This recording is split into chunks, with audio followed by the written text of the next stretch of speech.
Мої дорогі парафіяни, брати і сестри у Христі Пану і слухачі недільної проповіді. Сьогодні ми у Слові Божому припоминаємо, яка з заповідей з'являється найбільшою. Це заповідь любові Бога і ближнього. І я хотів би напередодні урочистості усіх святих розважити сьогоднішнє Слово Боже у контексті життя Святої Рити. Свята Рита жила на переломі 14-15 століття у Італії. Вельми цікаве життя, закликаю, можете в інтернеті поглядати фільм про її, почитати. Ось я кожен день молюся віночком до Святої Рити, розважаю 7 таємниців з її життя і вчуся у її і випрошую Пана Бога дар любові для себе. Учуся. Коли розважається перша таємниця, там сказано так. Святая Рита народилася у побожній сім'ї, де вона навчилася ставити Бога на перше місце во всіх своїх справах. Бога ставить на перше місце. І гэтаму Святая Рита вчилася у своей семьи побожной. Поглядите, як вельми важно, дорогие батьки, вот вы сегодня крестите своих деток, як важно, каб дети от самого початку росли в атмосфере, где Бога ставится на первое место.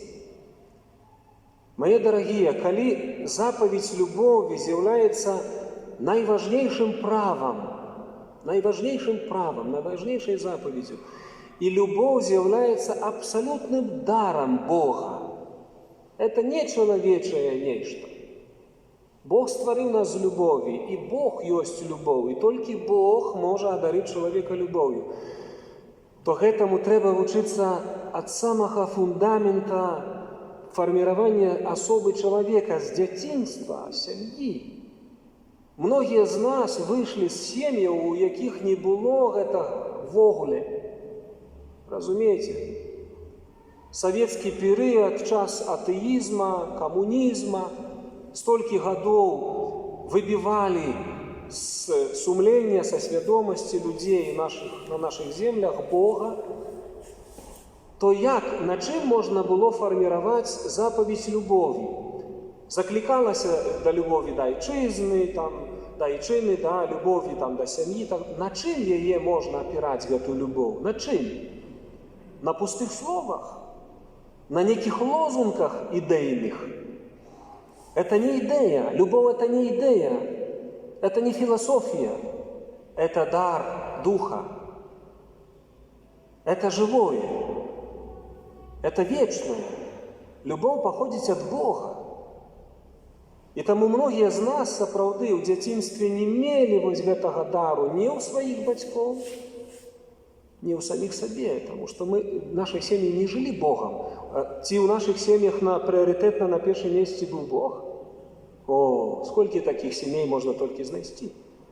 Ну, некие там пачаткі былі, некая там традыцыя ў нас трывала, але каб Бог быў на першым месцы, где такую семью знайсці? Это проблема. Проблема нашего громадства, проблема наших семей. Тому у нас есть проблемы с верой. Тому у нас есть проблемы, глубокие проблемы с формированием нашей особы. У нас есть глубокие проблемы с понятием любови, потому что мы ее не досвідчили. Ни от батьков, ни от наставников, ні від кого іншого, тому що любов походить від Бога. І тільки той може дати любов справжню, який від Бога її має. Логічно, ні? Тому починайте зараз, молоді сім'ї, починайте зараз. У кого у нас гэтага не було, зараз треба гэта робити. Бог на першым месцы, заповедь Бога. Возлюби Бога усім серцем твоим, усей душою, усім розумом, усей своей моцей, разумеете? Это фундаментальное право. Коли Господь на першым месте, то тады я формирую увесь свой свет, светопогляд, працу, в учебу, выхаванне, сямейнае жыццё, усё фарміруецца ў гэтым напрамку. Усё фарміруецца вакол любові. Калі няма Бога, як? Да чаго прыляпіць? Як яе сабраць? То, што людзі называюць любоўю, ёй не з'яўляецца. Першым месцам, дзе мы павінны ўчыцца ўзрастаць у любові, з'яўляецца наша ўласная сям'я. Менавіта такая, і кожны з нас мае. Святая Рыта вельмі любіла сваю сям'ю, мужа і дваіх дзетак. Яна ўсё сваё жыццё хрысціянскае ў сужанстве, бо яна прайшла шлях сужанства, потом стала ўдавою, потом аддала сваё жыццё як монахиня Августьянка. Такі шлях прайшла эта цікавая жанчына. Але калі яна создала сям'ю, калі выйшла замуж, яна усю сваю любоў фарміравала вакол сваіх самых блізкіх. Муж і дзеці.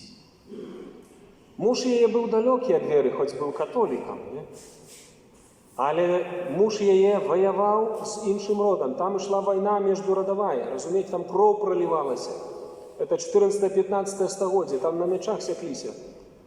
Месть, злосць, канкурэнцыя стаялі ў прыярытэце. І людзі не бачылі таксама ў газетае фундаментальнае права, а святая Рыта, пабожная хрысціянка, яна заўсёды казала мужу: ты павінен дайсці да прабачэння, толькі такім чынам ты запыніш гэтыя войны. Яна малілася за свайго мужа. Яна дапамагла яму пакаяцца. Всё ж такі ён пачаў мяняць сваё мышленне. Яго потым забілі, але яна паспрыяла на змену ягонага мышлення, на змену ягонага сэрца, сваёй святасцю, сваёй любоўю вялікай. Яна не дапусціла да таго, каб яе дзеці раслі таксама ў паняцці ненавісці. Яна вучыла іх прабачэнню любові. Гасподзь забраў у раннім узросце яе дзетак. Але яна не разочаровалась, об этом зараз еще скажу. Поэтому, мои дорогие, самый мой близкий человек – это кто? Это моя семья. Это мой муж, это мои дети, это моя мама, мой тата. Это тыя, хто ў маім акружэнні сямейным, это моя сям'я. Такая, якую мы маем. Мы не выбираем бацькоў, мы не выбираем продкаў. Мы прыходзім у гэты свет па міласці Божай, па планам Божым, якія дадзены чалавецтву.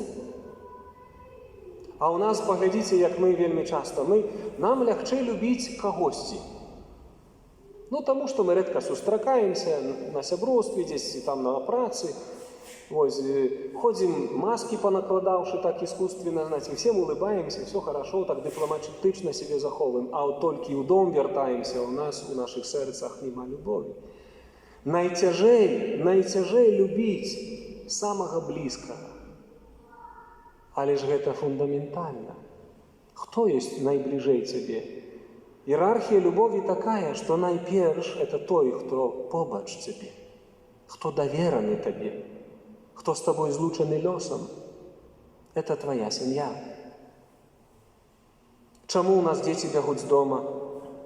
Чаму у нас столькі крыўдаў, скандалаў, непаразуменняў, канфліктаў? Таму што ў сяроддзі сямейным няма любові. Мы не умеем любіць.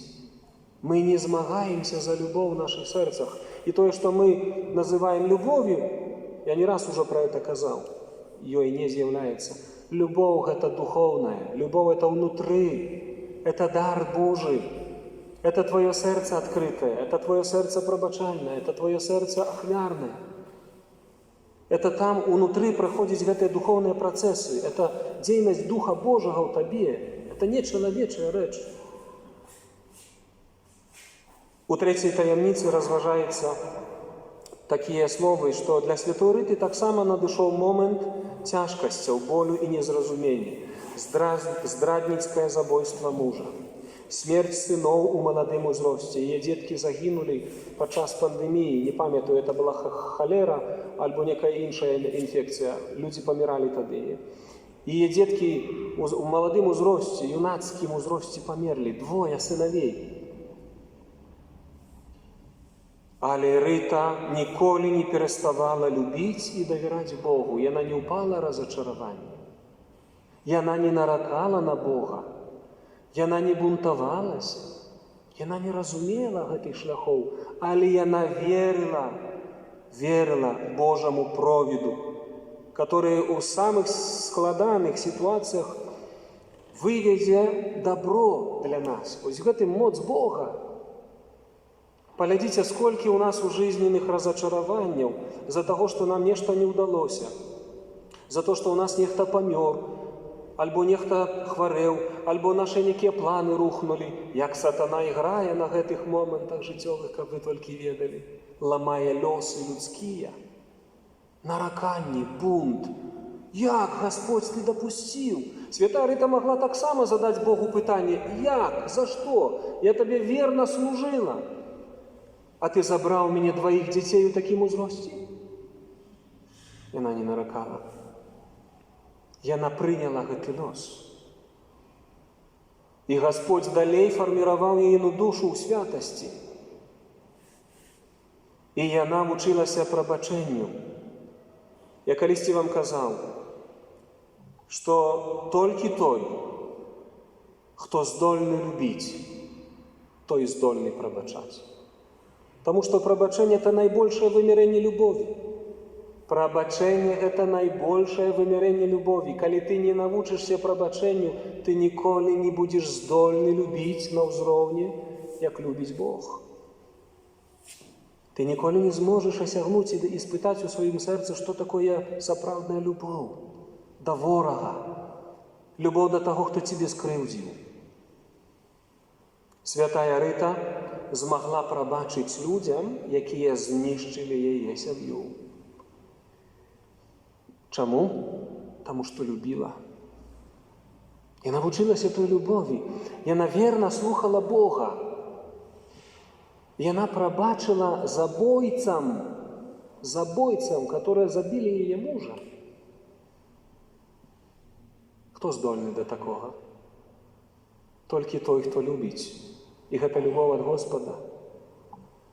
Прабачэнне не мае сэнсу і не з'яўляецца цалкавітым, калі яно не вядзе да паяднання і супакою, калі не аднаўляе ўзаемных адносінаў, братэрства і любові. Святая Рыта поверила Божому Слову, і ўрэшце рэшт любоў перамагла ненавісць. Святая Рыта праз жэст прымірэння, праз жэст прабачэння прымірыла гэтыя 2 ваюючыя роды паміж сабой. Прабачыўшы забойцам, яна прымірыла рады і прекратилася месть, ненавісць, злосць. Спынілася, сатана ўшоў, таму што яна прабачыла. І ёсць такі момант прыгожы, калі святая Рыта прыходзіць да сямейнага ворага, так сказаць, который ваяваў з яе мужам, а ён цяжка хварэў. Усе родныя і блізкія ад яго адвярнуліся. Баяліся да яго падысці, бо ён смерцельна быў хворы, інфекцыённа. А Рыта адважылася і пашла да яго. Пашла да яго і памалілася. І ведаеце, што Бог зрабіў? Бог аздаравіў гэтага чалавека. Бог аздаравіў гэтага чалавека. Якую сілу мае любоў. Ён быў аздароўлены, праз аздараўленне, праз прабачэнне прымірыліся роды. Род ваюючы стаў родам блізкім. Цуд, не? Это цуд любові. І калі святая Рыта ва ўзросце 30 гадоў, уявіце сабе, вот каму 30 гадоў, страціўшы мужа, страціўшы 2 сынавей, яна зразумела, што яшчэ можа пражыць жыццё сваё плённа ў служэнні любові. Яна уступіла ў манастыр, пашла да сясцёр аўгуст'янак, прысвяціла сябе Богу і працягвала сваю дабрачынную дзейнасць сярод бедных і патрабуючых сем'яў, як манашка аўгуст'янка. Паглядзіце, яна, перажыўшы такія моманты, у которых чалавек неаднакратна мог нарабіць шмат дурных рэчаў, Сатана мог крутануць ёй у любым кірунку. Але яна была моцнай, яна была з Богам. І з 30 гадоў авдавеўшы, яна становіцца монахиняй, прысвячае сваё жыццё Богу. Это яшчэ не ўсё. Будучы монахиняй, ахоплена любоўю да ўкрыжаванага Езуса, святая Рыта папрасіла Бога, каб удзяліў ёй ласку удзельнічаць у цярпеннях ягонай мукі. Яна захацела перажываць страсці Хрыста, хацела раздзяляць з Хрыстом яго цярпенне. І Езус выслухаў яе просьбу, і ў святой Рыты з'явілася рана на чоле, стыгмат ад цярновага венца. І на працягу 15 гадоў да канца свайго зямнога жыцця святая Рыта цярпела боль ад гэтай раны, которую Езус цярпеў ад венца цярнёвага. 15 гадоў насіла. Отец Піо насіў стыгмат і 50 гадоў. Святая Рыта 15 цернем. Цярпенне. Прашоўшы гэты шлях любові праз усё жыццё, яна прыняла цярпенне. Мои дарагія, нас раней ці пазней сустрэне цярпенне, хваробы, старасць, розныя праблемы. Мы не умеем это перажываць, мы таксама бунтуемся, мы наракаем, Богу задаем пытанне: а чаму? А чаму я слеп? А чаму я не хожу? А чаму у мяне яшчэ іннае пытанне? Да, у нас бунт, і сатана ізноў нас ловіць. Бачыш, як цябе Бог любіць? Бачыш? Вот, ты молилася, ты молился, а цяпер каму ты патрэбна, і так далее. Сатана пачынае іграць. А Рыта добровольно попросила цярпення. Разумееце, які абшар душы і сэрца у яе быў. Яна прайшла гэты шлях до конца. Таму, мои дарагія, вось так трэба нам вучыцца любові. Ад сям'і, праз сям'ю, праз прабачэнне, праз цярпенне, толькі з Езусам. І такой любові нам трэба вучыцца кожны дзень, гледзячы на прыклад святых, молячыся на каленях перад Хрыстом укрыжаваным, як это рабіла святая Рыта. Адкрывайце свае сэрцы на Божую ласку. Розумам не зразумееце, што ёсць любоў, таму што любоў ёсць дарам Бога і даецца ён толькі тым, хто супрацоўнічае з Господам. Амин.